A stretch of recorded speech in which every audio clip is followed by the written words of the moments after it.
Você que está aqui com certeza se interessa em medicina chinesa e com certeza também já ouviu falar dos 5 elementos ou 5 movimentos. Muito mais do que poesia, porque sim, é muito poético o entendimento dos 5 movimentos da vida, também nos relaciona com as etapas de crescimento do indivíduo e com os órgãos e vísceras que estão funcionando em nosso corpo.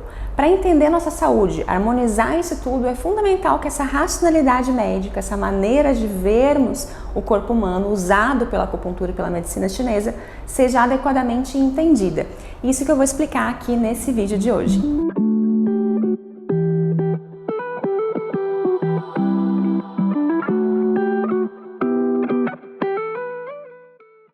Hoje aqui eu quero falar então dos 5 elementos, ou como eu gosto de apresentar, os 5 movimentos. Por quê? Primeiro a gente tem que entender como uma historinha mesmo, para ficar mais fácil. E essa analogia eu gosto de fazer com os momentos da vida que todos nós passaremos e também com o crescimento de uma árvore. Então, por exemplo, o primeiro movimento que nós temos, que é a água, significa o início e o fim de tudo, como a semente de uma planta, em que contém toda essa potencialidade de vida, mas que ainda não está expressa. A seguir, a gente tem um segundo movimento, que é o movimento madeira, que é o movimento do florescimento, do crescimento, quando essa semente germina e começa a crescer, sair da terra, eclodir da terra e dar seus primeiros passos.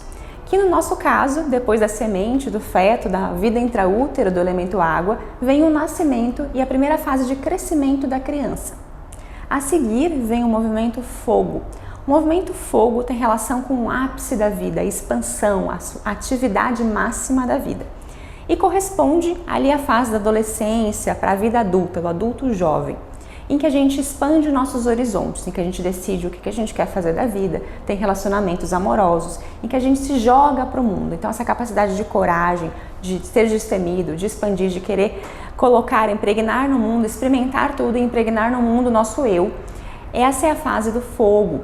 E que no caso de uma árvore é quando ela atinge o seu pico máximo de crescimento e aquele resplendor, e quando a gente fala, olha, que árvore bonita, é essa fase. Geralmente também é uma fase que a gente tem a nossa maior beleza exterior, então a pele está vistosa, a gente já tem o nosso porte definido, enfim, esse é o movimento fogo. A partir daí a gente tem o movimento terra, que é o movimento da maturação das coisas, e que eu vou falar mais adiante, mas tem relação com a funcionalidade do metabolismo do corpo, da digestão. E aqui eu já quero fazer essa conexão, por quê? É a fase em que a gente já experimentou, já se colocou no mundo e agora a gente tem uma certa capacidade de avaliação do que eu sei, do que eu aprendi e do que eu talvez possa dar um passinho para trás e saber que isso eu não sei ainda. Também nessa fase a gente costuma ter mais paciência, mais resiliência com as situações, porque a gente entende que a gente não é dono da verdade. Ao mesmo tempo, eu tive tantas experimentações já na vida que eu consigo realizar, colocar na vida, impregnar na vida tudo aquilo que eu aprendi. Então é a fase do ápice profissional, é a fase em que a gente tem filhos, constitui uma família. Essa é a fase do elemento terra. E na árvore, no caso, é quando ela gera os frutos. Então, na nossa vida também é quando o momento que a gente gera os frutos para o mundo. A gente passa a ter uma ação que a gente consegue oferecer realmente algo maduro para o mundo. A seguir vem o elemento chamado elemento de dissolução ou purificação, dissolução das formas, que é o elemento metal. Então, depois dessa maturidade, o que acontece? A gente não precisa mais criar os filhos já estão grandes, já têm a sua vida. A árvore já frutificou e agora os frutos caem no solo, então esse fruto não tem mais utilidade por si só. E esse fruto então vai cair no solo, vai dissolver e vai gerar uma semente. Então esse processo de dissolução, de caída do fruto na terra, para nós é a velhice, tá? Então essa velhice pós-idade mais madura, em que nós não precisamos mais cuidar dos filhos, em que a gente já consolidou o nosso trabalho, em que a gente está aposentado ou não tem uma atividade laboral tão intensa, em que nós percebemos que o mundo mudou, digamos assim, e que nossa contribuição para o mundo não é mais tão essencial como foi. E aí o que sobra? Nesse momento é o momento justamente das grandes reflexões de vida, porque seria a última etapa antes da dissolução final da nossa forma, do nosso corpo, que é a morte. Então nesse momento as pessoas geralmente, quando bem vivenciados, vão se desprendendo, se desapegando de uma série de coisas. Eu digo que é a fase que a gente tende a ser mais taoísta, que é um movimento aí da filosofia chinesa, que é mais sobre esvaziar. Eles sempre falam, a vida é mais sobre esvaziar do que sobre colocar no copo. Só que em alguns momentos da vida a gente tem que buscar esse conhecimento de fora, com experiências, com aprendizado, com professores, se jogar no mundo, sim, acumular uma série de coisas. Depois a gente faz um balanço, o elemento terra, e agora a gente vai se desprendendo e vendo o que não é mais necessário. E aí a correspondência, por exemplo, aqui também com o órgão físico, é o órgão do pulmão, é o órgão do intestino grosso e da pele, que fazem funções muito interessantes. Uma função de purificação do ar, né, do sangue, então o ar vem, e o pulmão tem a funcionalidade principal de fazer a purificação do sangue, então para encher de oxigênio e levar esse oxigênio para nossas células, onde vai ser feita depois a respiração celular, essencial para dar energia para o corpo. A pele também nos protege e também exuda uma série de toxinas. E o intestino grosso também é a fase final em que a gente purga, né? Coloca para fora uma série de toxinas. Por isso que o elemento metal está vinculado a esse movimento de purificação, de desprendimento, de simplificação da vida, deixando o essencial. Mas também, vejam bem, o pulmão e a pele nos colocam em relação com o mundo. São os principais, as vias aéreas e a pele, que fazem, os principais órgãos que fazem essa comunicação. E aí a gente entende porque nessa fase também, muitos idosos, quando bem vivenciados, gostam de simplesmente estar ali, com uma série de pessoas, naquele ambiente, apenas contemplando a vida e contemplando as pessoas. Então a capacidade de empatia, de sensibilidade com o ambiente, também vem desse elemento metal. Quero falar um pouco mais agora sobre cada um dos órgãos que acompanham esses movimentos. Então, o movimento água, que é o primeiro dos movimentos, a semente, tem relação com o quê? O nosso potencial de vida. Onde que está o potencial de vida do ser humano? No nosso genes.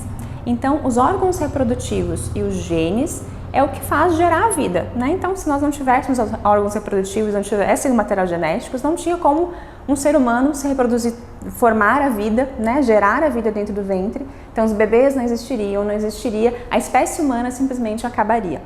Então, a água tem a ver com esse potencial básico de subsistência da vida, tá?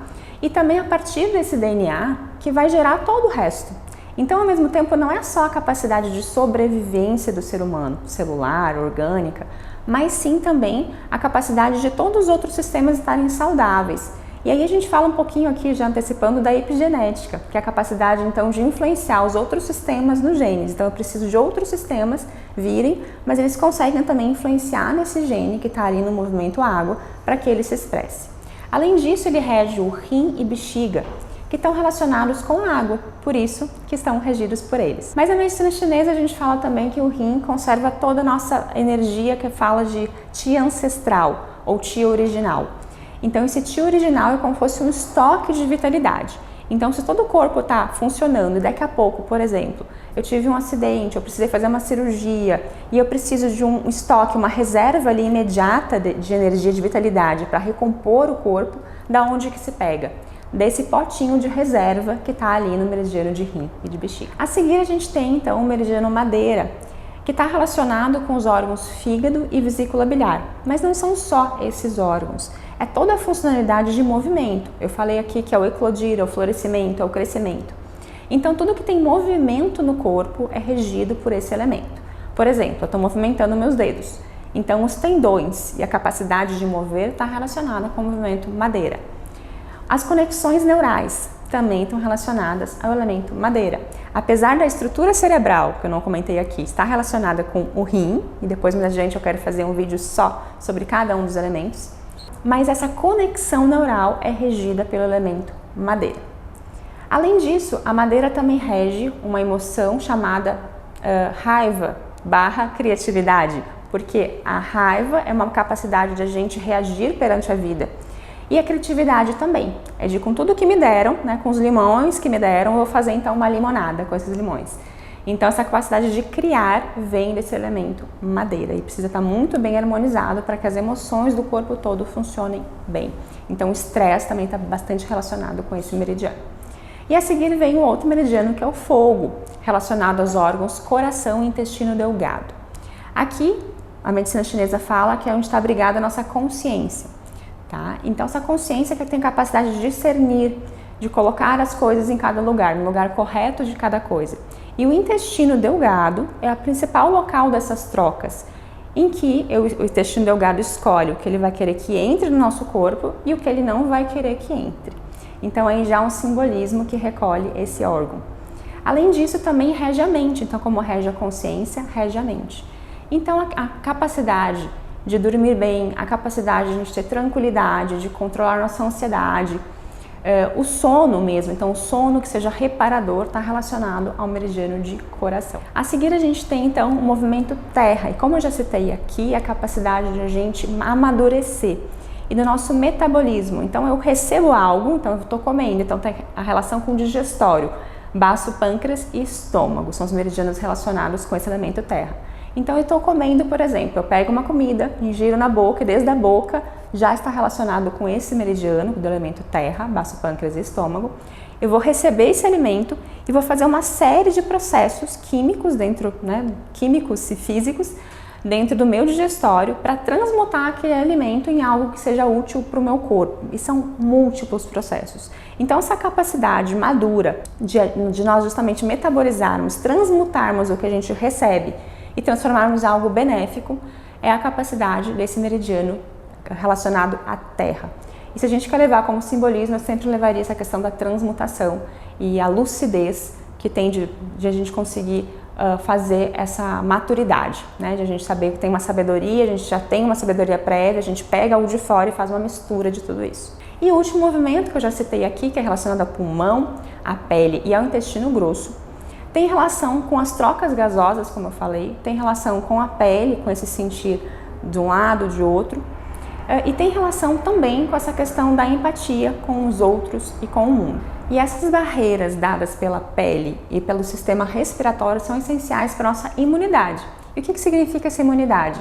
Saber contra o que a gente tem que combater e contra o que a gente não tem que combater. Então, é como se fosse a nossa defesa. Só que se a gente defende demais, o que acontece? Gera uma série de doenças chamadas autoimunes, que tem uma relação com vários outros dos elementos aqui dos sistemas, mas o pulmão, nesse sentido, tem relação com isso, com algo chamado EIT, energia de defesa do corpo. Então, tanto para resfriados, quanto qualquer patógeno externos, como Covid, infecções até de via digestória também pode ter relação, em que se a gente está muito debilitado desse meridiano, a gente tende a ter infecções respiratórias, vários tipos de infecções de repetição. Então é muito importante que ele esteja saudável, nem defendendo demais, porque senão eu posso desenvolver essas intolerâncias alimentares, alergias, mas também se ele está muito tolerante, eu acabo tendo infecções de repetição. Espero que vocês tenham gostado desse vídeo, que tenha ilustrado para vocês, dado uma ideia com a profundidade dos 5 elementos, e no futuro vão ter vídeos aqui específicos de cada um dos elementos, para vocês entenderem melhor a funcionalidade do nosso corpo, de cada um desses sistemas, que é uma racionalidade muito interessante que a medicina chinesa veio nos trazer.